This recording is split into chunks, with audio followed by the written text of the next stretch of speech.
Purification of the mind.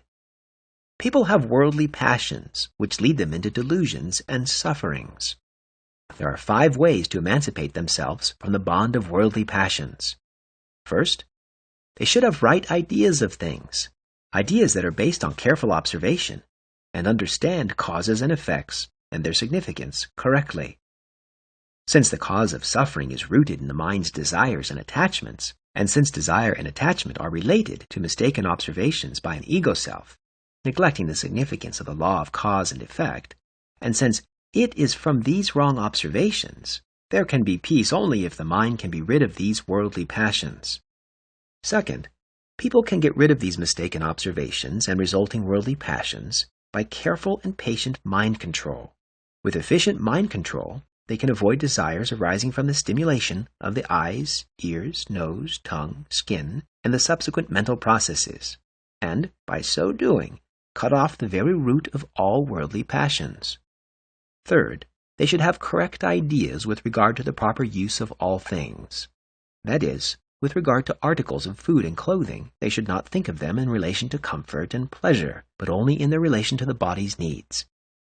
Clothing is necessary to protect the body against extremes of heat and cold, and to conceal the shame of the body. Food is necessary for the nourishment of the body, while it is training for enlightenment and Buddhahood. Worldly passions cannot arise through such thinking. Fourth, people should learn endurance.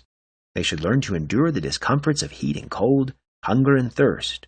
They should learn to be patient when receiving abuse and scorn, for it is the practice of endurance that quenches the fire of worldly passions, which is burning up their bodies. Fifth, people should learn to see and so avoid all danger. Just as a wise man keeps away from wild horses or mad dogs, so one should not make friends with evil men, nor should go to the places that wise men avoid.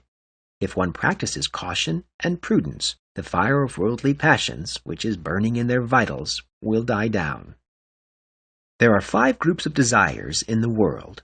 Desires arising from the forms the eyes see, from the sounds the ears hear, from the fragrances the nose smells, from tastes pleasant to the tongue, from things that are agreeable to the sense of touch.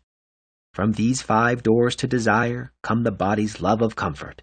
Most people, being influenced by the body's love of comfort, do not notice the evils that follow comfort, and they are caught up in a devil's trap, like a deer in the forest caught in a hunter's trap. Indeed, these 5 doors of desires arising from the senses are the most dangerous traps. When caught by them, people are entangled in worldly passions and suffer.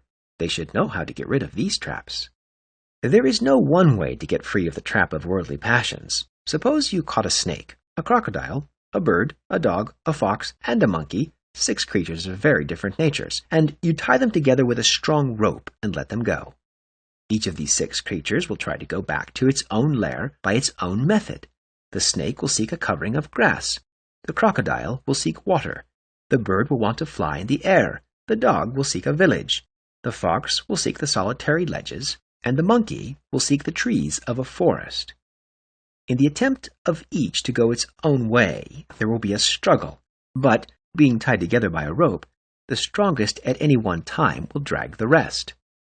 Like the creatures in this parable, man is tempted in different ways by the desires of his 6 senses, eyes, ears, nose, tongue, touch, and mind, and is controlled by the predominant desire. If the 6 creatures are all tied to a post, they will try to get free until they are tired out, and then will lie down by the post. Just like this, if people will train and control the mind, there will be no further trouble from the other 5 senses. If the mind is under control, people will have happiness both now and in the future. People love their egoistic comfort, which is a love of fame and praise. But fame and praise are like incense that consumes itself and soon disappears. If people chase after honors and public acclaim and leave the way of truth, they are in serious danger and will soon have cause for regret. A man who chases after fame and wealth and love affairs is like a child who licks honey from the blade of a knife. While he is tasting the sweetness of honey, he has to risk hurting his tongue. He is like a man who carries a torch against a strong wind. The flame will surely burn his hands and face. One must not trust his own mind that is filled with greed, anger, and foolishness, one must not let his mind run free, but must keep it under strict control. To attain perfect mind control is a most difficult thing. Those who seek enlightenment must first rid themselves of the fire of all desires. Desire is a raging fire, and one seeking enlightenment must avoid the fire of desire, as a man carrying a load of hay avoids sparks. But it would be foolish for a man to put out his eyes for fear of being tempted by beautiful forms. The mind is master, and if the mind is under control, the weaker desires will disappear. It is difficult to follow the way to enlightenment, but it is more difficult if people have no mind to seek such a way. Without enlightenment, there is endless suffering in this world of life and death. When a man seeks the way to enlightenment, it is like an ox carrying a heavy load through a field of mud. If the ox tries to do its best without paying attention to other things, it can overcome the mud and take a rest. Just so, if the mind is controlled and kept on the right path, there will be no mud of greed to hinder it, and all its suffering will disappear.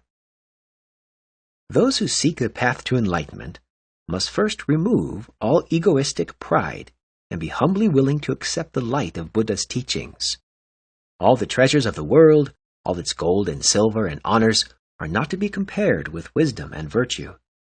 To enjoy good health, to bring true happiness to one's family, to bring peace to all, one must first discipline and control one's own mind. If a man can control his mind, he can find the way to enlightenment, and all wisdom and virtue will naturally come to him. Just as treasures are uncovered from the earth, so virtue appears from good deeds, and wisdom appears from a pure and peaceful mind. To walk safely through the maze of human life, one needs the light of wisdom and the guidance of virtue. The Buddha's teaching, which tells people how to eliminate greed, anger, and foolishness, is a good teaching, and those who follow it attain the happiness of a good life. Human beings tend to move in the direction of their thoughts. If they harbor greedy thoughts, they become more greedy. If they think angry thoughts, they become more angry. If they hold foolish thoughts, their feet move in that direction. At harvest time, farmers keep their herds confined, lest they break through the fences into the field and give cause for complaint or for being killed. So people must closely guard their minds against dishonesty and misfortune. They must eliminate thoughts that stimulate greed, anger, and foolishness, but encourage thoughts that stimulate charity and kindness. When spring comes and the pastures have an abundance of green grass, farmers turn their cattle loose, but even then they keep a close watch over them. It is so with the minds of people. Even under the best of conditions, the mind will bear watching. At one time, Shakyamuni Buddha was staying in the town of Kausambi. In this town, there was one who resented him and who bribed wicked men to circulate false stories about him. Under these circumstances, it was difficult for his disciples to get sufficient food from their begging, and there was much abuse in that town. Ananda said to Shakyamuni, "We had better not stay in a town like this. There are other and better towns to go to. We had better leave this town." The Blessed One replied, "Suppose the next town is like this. What shall we do then?" "Then we move to another." The Blessed One said, "No, Ananda, there will be no end in that way. We had better remain here and bear the abuse patiently until it ceases, and then we move to another place." There are profit and loss, slander and honor, praise and abuse, suffering and pleasure in this world. The enlightened one is not controlled by these external things. They will cease as quickly as they come.